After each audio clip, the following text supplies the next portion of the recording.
оны хурал дээр санал өгсөн. Гэхдээ энэ тусгай хамгаалалттай газар бол ер нь сайн ажиллахгүй байна гэж би үзэж байгаа л да. Манай аймгийн хувьд бол ер нь 3 жил улс төржсөн. 2 хуваагдсан. 3 жил маргаад байгаа.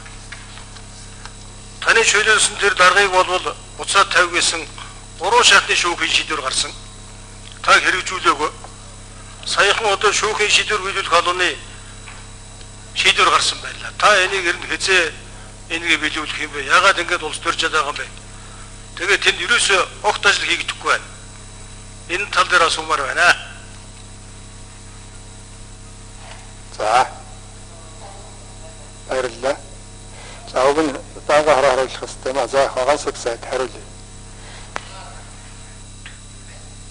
За нэгдүгээр ажил хийгдэхгүй байна гэвэл худлаа.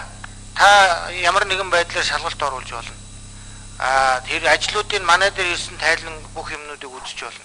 Хоёрдугаарт яагаад буцаад тавихгүй байгаа гэхээр энэ хүн бол өөрөө дээд сургууль төгссөн диплом нь хурамч. Өөрөө өргөдлөө өгөөд юуны төрийн албанаас гарсан ингээ юмнууд байгаа. За тэгээд шүүхийн шийдвэр бол яг тэр юмараа ингээ яваад яаж яваад ингээд гарчаад идэв би бас учрыг нь олдгүй. Тийм учраас бол манайх энийг нь эргүүлээд шүүхтэн буцаагаад өгч байгаа.